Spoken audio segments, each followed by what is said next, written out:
Hey guys, let's keep going with our progress on goal setting. Let's talk a little bit about chunking or breaking down big goals. So I'm going to give you just an example or a scenario of one way to approach this, and I'm going to talk about weight loss just because it's a common goal, but I think we're able to articulate the point that I'm trying to get here pretty well. So you want to have the big picture where you want to go, that distal goal, but then you want some smaller proximal goals, and you want to be able to fill in the steps to take along the way to be successful with your goal. So let's say our big picture weight loss goal is to lose about 50 pounds. Write it big, write it in color, know exactly when that is. And of course, we're going to be specific with it.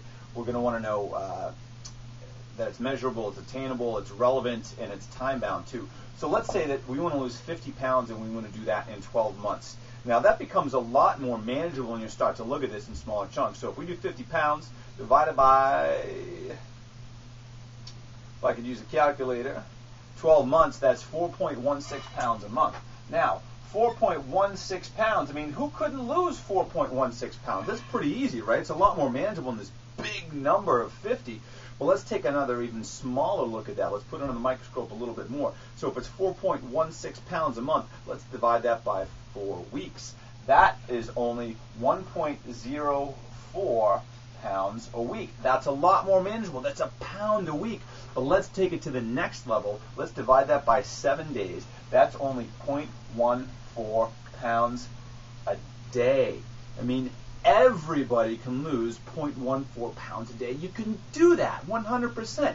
And if you look about the other side of it, is, well, all right, that makes sense. Is this what I have to do on a daily basis? How do I get to that point? Well, if we think about 3,500 calories it's going to take to burn a pound of fat, how am I going to do that? Well, we're going to increase our activity level, and we're going to decrease our food intake. And of course, if you want to throw some supplementation in there, that can't hurt as well. But let's say how I'm going to do that. It's tough to go ahead and burn a giant chunk of calories in a single workout. We're not all contestants on The Biggest Loser. But let's just say that you're going to average 300 calories burnt per workout, or you're going to walk or find some way to burn 300 extra calories per day, more than what you're already doing.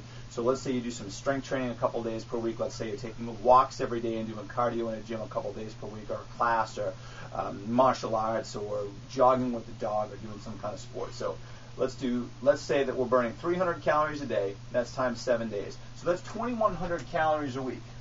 So if I'm burning 2,100 more calories than I'm doing right now, and I minus that from 3,500 calories, then that means that I still have to find a way to account for 1,400 calories.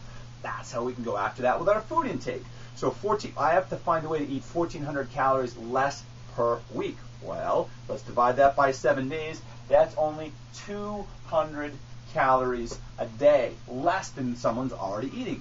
That is quite manageable. That could easily be the sugar in someone's coffee, or a snack, or the amount of cream cheese or cottage cheese that we're using, or sweeteners, or the slightly smaller portion of food. I mean, this is our massive changes. The smaller changes repeated time and time and time again. So if I need to go ahead and reduce my intake by 200 calories a day and increase my activity by 300 calories a day, and if I do that over the course of a month, over the course of a week, I'm going to lose about a pound. Over the course of a month, I'm going to lose 4.16 pounds. Over the course of a year, 50 pounds of weight loss. That's how it happens. And it's always much easier to sustain a goal once you've already gotten there. It's harder to get there. So think about the big picture goal, but then step back and put it into manageable chunks. And now we would have to just go ahead and outline what ways am I going to go ahead and burn 300 more calories per day. And then make a plan, write it down, and commit to it when you're going to do that. How am I going to eat 200 extra calories per day? Do I have to shop differently? Do I have to prepare my meals? Do I have to eat differently? Do I have to make a decision about things I'm going to cut out or just eating less of?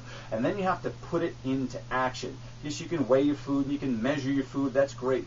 But you want to be very specific with this. And that's one of the reasons why I like the .fit program or platform, is you can use something like the Exerspy right here to calculate your exact metabolic burn rate where you're going throughout the day. And then you can use the software program to record exactly how many calories that you're burning, you're taking in every day. You plug them in, you look together, this simple mathematical equation becomes so much easier. So the concept for today is chunking goals into something smaller and a little bit more manageable. Think of the big goal, the distal goal further away. Break it down or chunk it into smaller things, make it more proximal goals, and then chip away at it, chip away at it, chip away at it, and be consistent, and you'll get where you want faster than you could even ever believe. I'm Eric Beard. Thanks for watching.